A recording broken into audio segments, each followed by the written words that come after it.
Hey, good morning and welcome to, or just hello, and welcome to Making Mannequin Heads into Planters, episode I don't know. It's in the 60s, I think, at this point. So, I just got back 2 nights ago from a whirlwind tour of Eastern Europe. Not really Eastern Europe, but Eastern-ish Europe. So, Eastern Central Europe, how's that? I don't know. And I was like, oh, I need to get back to painting. I need to get back to doing all the good stuff. So we did some pottery last night, and today is going to be working on this. It's super early in the morning because my body clock is still out of whack. So, ta-da! I'm downstairs. So what I'm wanting to work on is we're going to continue with the sort of White Walker-esque sneaky head guy. Gal thing, and I put down some ivory black because I realize I need some ivory black. I'm going to need some white, and this is just titanium white, just a little bit. I don't want to waste my paint because everything inside is all sealed up. There we go. Doesn't take much. And we're going to continue working in here. The pictures that I have are those great instructional video that the guy has out. And what's interesting is that it's kind of funny, he has beard. He has like beard and mustache. And so I've got the lines going similar to what he's doing in there. Now I need to figure out lows and highs, right? Highs and lows and highs. And then I also need to figure out bringing it down to the neck. I'm going to concentrate on the face though right now so that I can bring it down to the neck later. I'll use the marker to draw down into the neck of what I want to do. It's going to be pretty simple. It's just going to be the sort of this coming through here, this coming through here, so that it's sort of like the musculature coming through, and then maybe scales. So we'll see about that. I also want to do the back of his head in scales. So let's draw actually on the back of his head to integrate all of this together. And what I'm going to do is I want to make them sort of come out of what's already there. I want them to be random sizes and not sort of in a row with space between them. As I get further back, I'm going to have more space between them.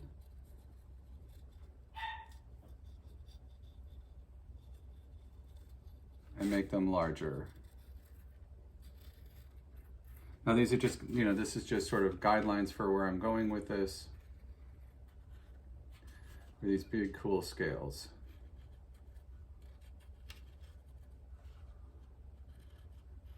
Having them fit together is cool. And they don't need to be too extremely overthought, just sort of organically, not in rows. What's cool is that I've got this base colors on here, so I'm going to leave those base colors to be seen from behind.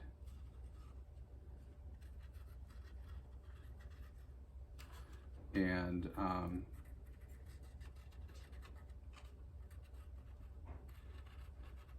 let that be the color of the skin in between the scales. So that's coming down through there. So what I want to do is I want to bring these in. So I want some symmetry, right? So I want the smaller ones at the front. So when doing these, if you find that you're being I've got 2 rows, put one in the middle, break it up.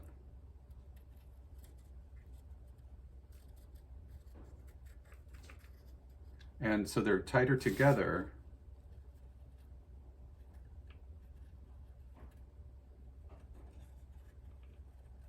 When they're smaller, and then looser as they get bigger. So there's more space, aka there's more space between them as they get bigger, right?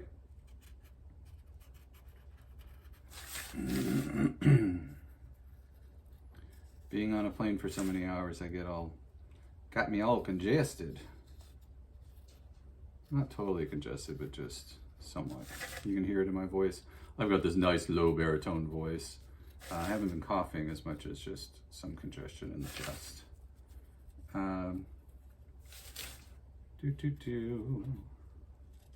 Let's get a big one up here.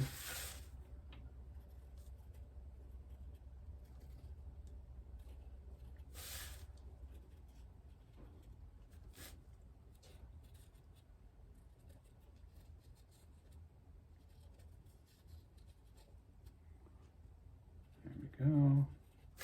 Here we go.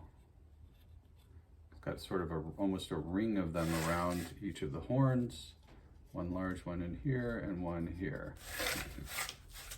I did put them between the top here, so I'm going to continue that over here. One in there. Make them not look like they're in a row, but in randomly grown scales. There we go. That's good. Put one funky shaped there. There we go. That's a good start, right? Pretty cool. I like it. And we're going to bring it down through here. Get them together. Nice big scales.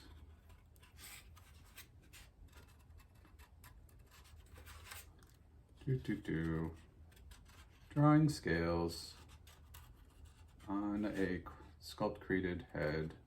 Because, you know, what else do you do at 6:30 in the morning? Oh, right. That's right. Have coffee. Sit and read a paper on your tablet. Any of the above. Or maybe you come down into your basement like me and just can't stand not making something and being creative. So I noticed that I'm starting to do this repetitive shape here that I'm not very fond of doing that. So I'm going to break it up by going clockwise on some of them, and on others I'm going counterclockwise. So that means I will get, and I'll start from the top, I'll start from the bottom, and it will make it so that I'm not getting this, my right hand always goes the same way. I tend to start from the top, so starting from the bottom is a much better idea for me. You'll figure out what you need to do. Oop, I'm getting rows. Shoot, I don't like rows. There we go.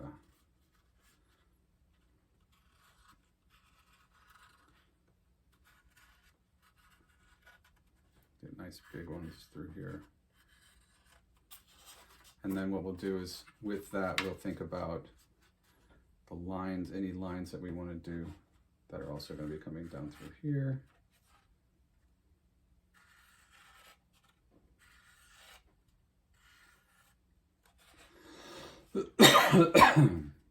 Excuse me. So I'm probably going to actually nix that one. Come from here.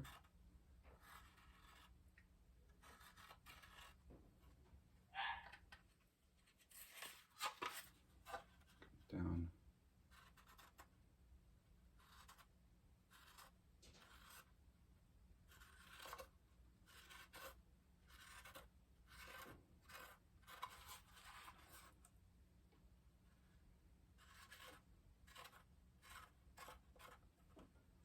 You can hear Chewy's very upset that I'm down here this morning.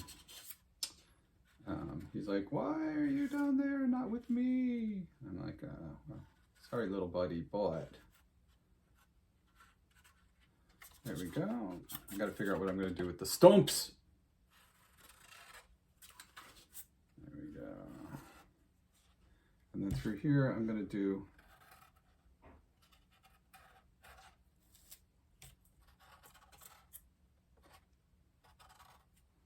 there. That's pretty cool. I'm going to put one in here.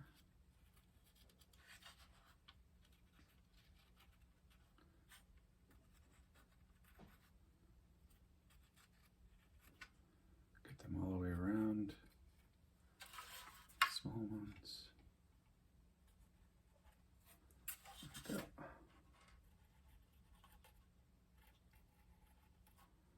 Got them in there. I think I'm good to go. Let me look. That's pretty cool. So, if you can see that a little bit better. Now all I need to do is shade. Because I've got the black on here, I want these lips to be very, very thin.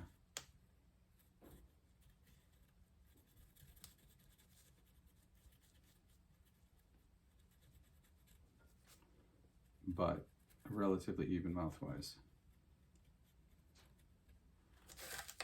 There we go. Doesn't need to be any more than that, and I'll bring that down. All right, so with painting now, I'm going to dilute, got my little pot of water, this purple that I have, which is shading, pull it out, mix it over here, and I've got a pretty fine bristle brush, although I would prefer to have a finer one. Oh, here we go, this one's finer, potentially, oh, maybe not. There we go, this one's nice and firm. Ah, yes. It's very natural bristle. So if you see, oops, put it on the wrong side. Natural bristle, little stubby thing.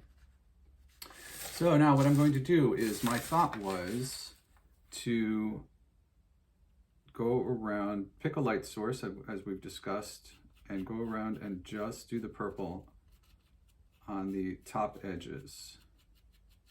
Now why the top edges? I don't know.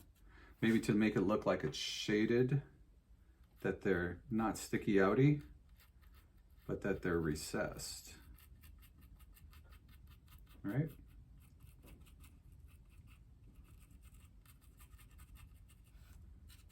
There we go.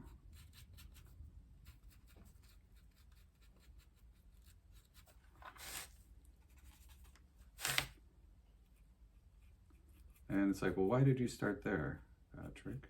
Well, buckaroo, because that's kind of what caught my eye.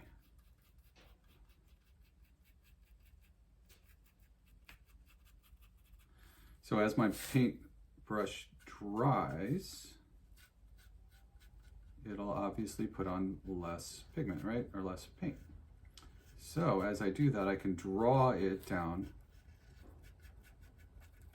and blend it into the other colors around it.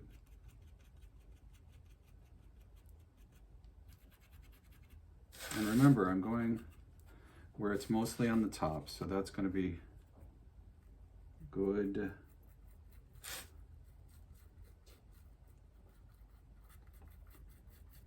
Interest, and then I'll put a little bit, I'll put like a lighter, or just leave actually the color that's there on the bottoms. There we go.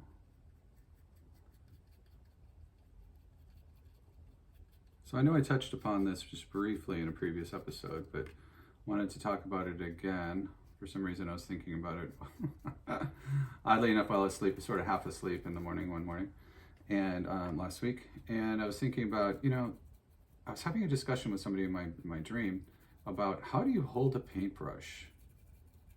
I mean, it's a pretty fundamental thing, right? And if you've done any painting, you sort of have your way to hold a paintbrush. But I'm one of those people who likes to learn just by going, oh, look at how they do it differently. That's interesting, I should try that. It's just kind of my MO. Well, that looks interesting. I have no fear to try stuff. No fear of failure. If I don't fail, it means I'm not trying. So, and learn from, you know, the failures. Are they failures? Are they challenges? How do you define them? Well, I've defined them as challenges, maybe that are not ones for me to continue pursuing. But I mean, you know, it's like, I never let it affect me in my singing. It was frustrating. I mean, of course, I'm not saying that it's not frustrating to have failures. When you're starting any kind of new artistic endeavor, or regaining one, or just any artistic endeavor actually at all, you're going to have failure. And it's, you know, the whole thing about success is how do how do you respond to failure? But anyway, so I had been watching videos of painting people who paint. I love doing that. I just love watching creative people do their creative stuff. I'm not really into the sort of mindless blather that's on the internet a lot. The internet, I'm such an old man.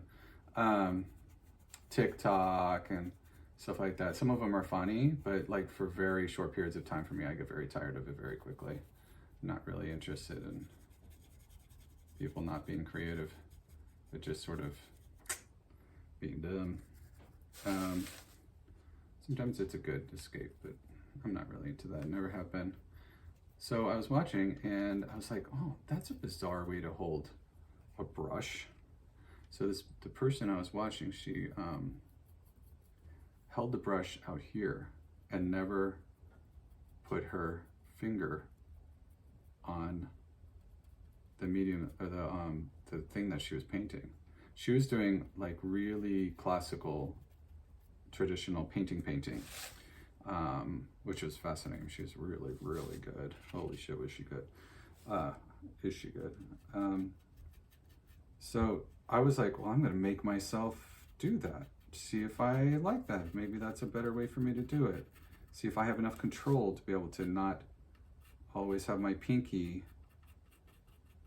Like in makeup, that's how you make really good blending and stuff for the most part. I mean, that's how I was taught, was that you should always have your finger here so you're, doing eyeliner and stuff like that for theater. And so, sorry, continuing. My alarm went off at 7 o'clock in the morning. So holding the brush way back and seeing if I can actually make it work. And it's interesting because at first it was horrible. I was like, oh my God, this is terrible. This is absolutely ridiculous. I feel so uncoordinated doing this.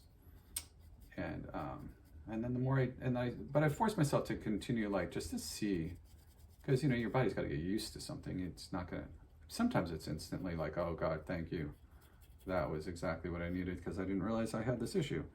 That happens often in singing where you're like, tweak just one thing and you're like, and that fixes so many other things. But in this case, it was very awkward at first, and I was like all over the place and not knowing what to do, or how to do it, I should say. But the more I did it, the more I was like, oh, well, it does kind of give me a different feeling for the paint as it goes on, whatever it's going on. And so I switch it up periodically. Like when I'm doing my big paintings, the large scale paintings, I don't put my hands on the canvas at all. Only the brush hits the canvas because the canvas is gigantic. We're talking a 4-foot canvas, 4 foot by 4 foot, 4 foot by 3 foot. So it's not like I'm doing little fiddly stuff like this, which I like fiddly stuff. And I love that term. It's a very British term from the British TV that I periodically watch. But anyway, so it's interesting. So change up the way you hold your brush. Change up how you actually approach the canvas, or in this case, the sculpture, as you're working on it. See if you prefer, like, in places so that you're not hitting other parts of it. Like, I don't want to hit the horn right now, so I can go in from the top because I'm not needing beautiful, smooth strokes, but I'm just doing highlighting, and I want it to be a little rough so it blends out. Try that out. And it's one of those things where, like with sewing, so let's go to a completely different world of creativity, incredible creativity. I love to sew. I don't know why. It's a very meditative thing for me. It's very creative, obviously. You're creating the entire time. And, and I create my own patterns and blah, blah, blah, all of that stuff, and had my own design company for a few years, and had a clothing line that was my clothing line for 2 years that I and tailored for people and stuff like that. I had a blast doing it. I enjoyed it. It's just tailoring makes no money unless you're doing super high volume. And but the design part of it I really enjoyed. So I would make my own patterns, you know, figuring out how to do it myself. This was before YouTube or any sort of access to, this is how you drape, this is how you do this. You had to actually look at books when I was doing this, and learn from books on how to sew. And there was a video series by a certain woman, and I can't remember her name, but it was very, very, very famous on how to do some pretty advanced sewing techniques for regular people. And it was really the first series that I had seen that you could buy the video tapes, VHS, and yes, I know, what's that?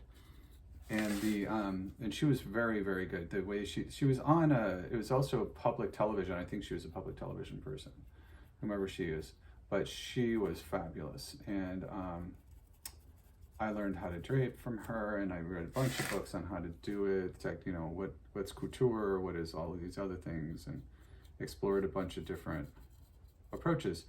But what I think was a benefit for me with sewing was that I really was making it up as I went. So I was open to there not just being one way to do it, because I didn't know that there was any way to do it really when I started. I mean, I did sew with Mom, but I was terrible. I was in home ec, and I didn't have the patience for it. I didn't really have the mentality for it then. And yeah, I was one of the boys who took home ec. I was one of those kids. Super gay! From early on. And I had screwed up something I was working on, and thank God Mom is a fabulous, fabulous sewer. And so she fixed it for me, helped me fix it. Basically, she fixed it for me.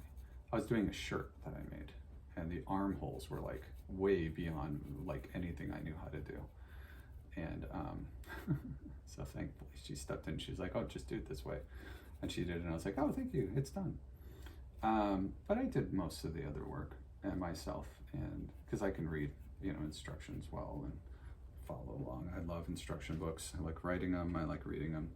I know that's weird, but I actually do. I know a lot of people are like, oh God, it's an instruction book.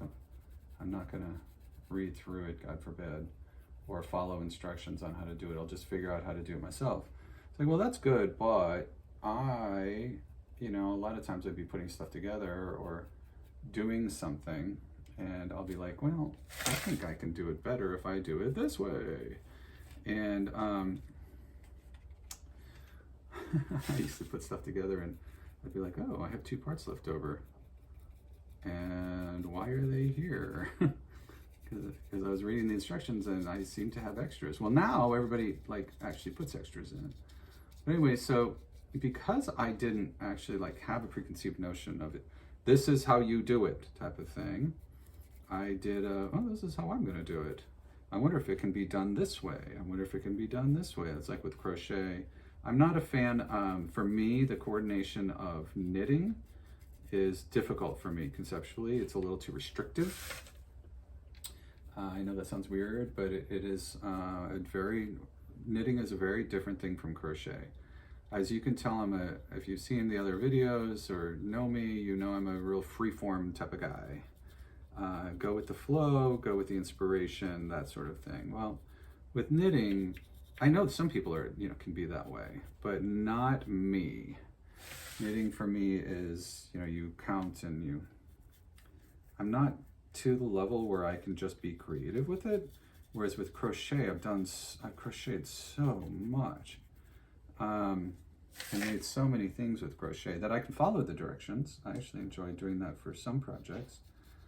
And that's if I'm like making what do they call the umiguri, the little critters or whatever. If I'm doing something specific like that, then I'll follow instructions for it. But otherwise, I like to go with the flow. I'd like to have an image in my head and then be challenged to be able to recreate that image in fiber.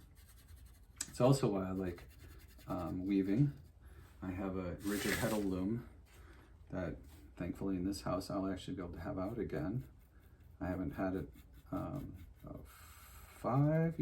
6 years now, maybe 5 or 6 years. I haven't been able to use it because we didn't have room in our last house for me to break it out and use it. But on a rigid heddle loom, so a rigid heddle loom is a small loom. It's a small manual loom. And I was lucky enough to,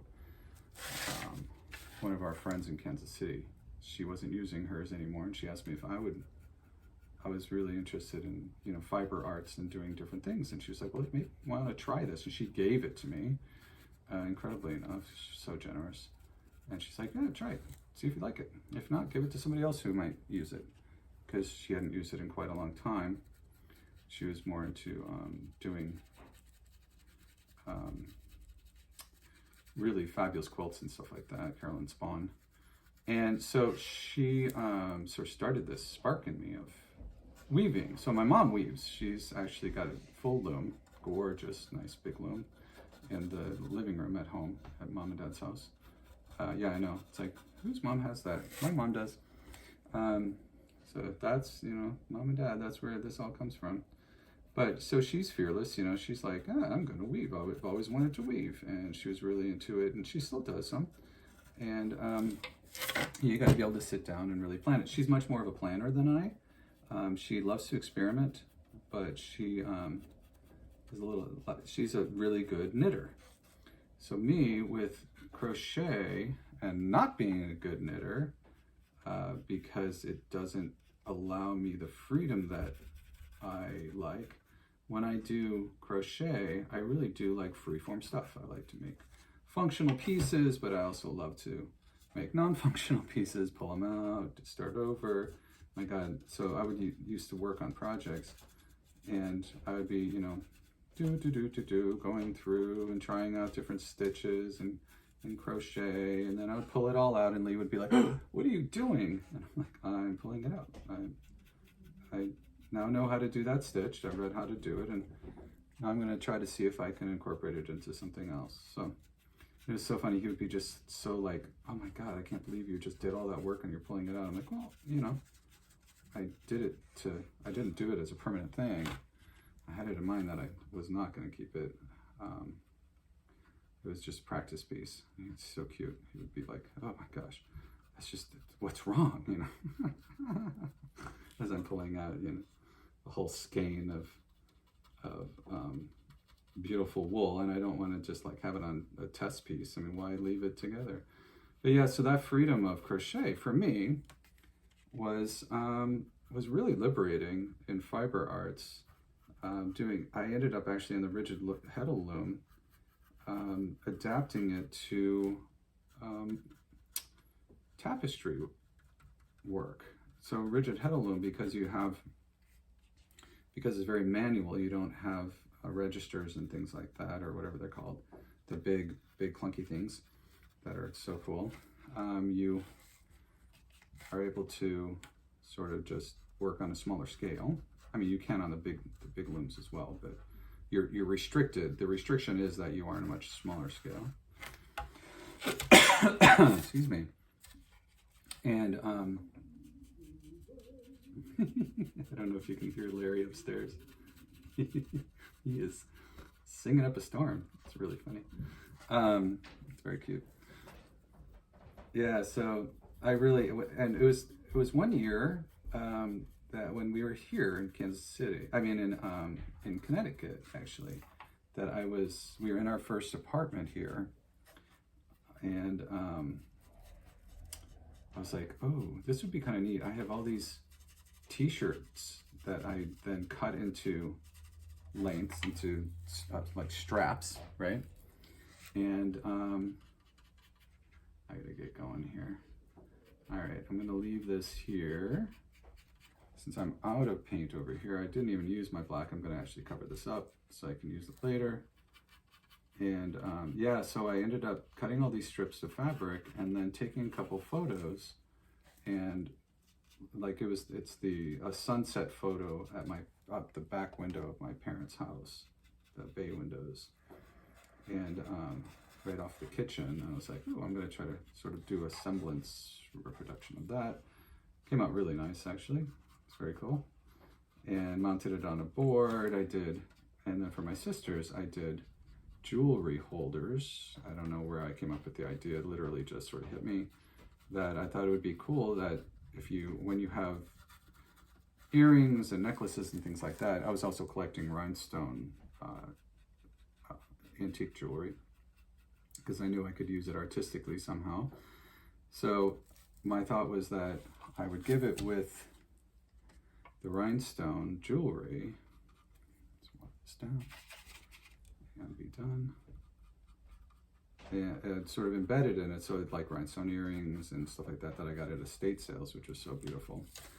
And so I did that for my sisters, for Terry, and the other one I did was a runner for Shawneen, where I did the mosaic, the tapestry part, and then I did cutouts of these fabulous fabric samples. I also used strips from fabric samples, a whole bunch of stuff. And let's blend this a little bit more, bring it down. There we go, that's good. And made it really cool. I actually ended up cutting out like flowers along the way and used the Wonder Under, the Stitch Witch in the sheets, and ironed it on so that it stuck and became like, I don't think you'd call it applique. I don't even know what maybe it is applique, maybe. I'm not sure exactly what you would call it, but anyway, sort of this amalgam of different styles, and it came out really beautifully because it was just me playing, and I was like, oh, well, that one goes to Shawneen. Terry got the one version of it that was a hanging tapestry made on the rigid head of loom that had jewelry, antique rhinestone jewelry embedded in it, like hanging from it already. There we go. All right, so that's it for today. Got a good start on this. I love it, love it, love it. Very, very fun, very cool. And moving on. So I hope you have a wonderful day. I hope you have a wonderful week. If you see this out of order, this is Thanksgiving week for us right now. And I'll be going up to Mom and Dad's to visit with them, which is fabulous. And it should be very, very nice. However, since we just got back from Europe, what am I gonna do? I'm gonna do a COVID test because you never know, that damn virus is still out there and wanting to get you. So I'm gonna cover that up with a paper towel. I'm gonna wet a paper towel. I don't know if this will work at all, but I'll be able to work on this tomorrow too. And try to keep my paint a little bit wet. All right, very cool. So this is today's next step. Me likey, and then I will continue with that. So I hope you have a wonderful day and treat yourself well. Like I keep on saying, treat yourself well. We don't give ourselves enough space. We don't give enough space to other people to make mistakes, to learn, and to grow. So you can't expect to magically grow. We grow through experience. Life is a doing thing. You know what the implications behind that are, right? So it is a doing thing. So keep doing and put more love out in the world. There's not enough love in the world. And just take a big breath in, big breath out, and now respond to that world around you. All right? Bye. See you in the next episode. Oh, like, subscribe, share, blah, blah, blah. Tell your friends. All right. I hope you have a great day. Bye-bye.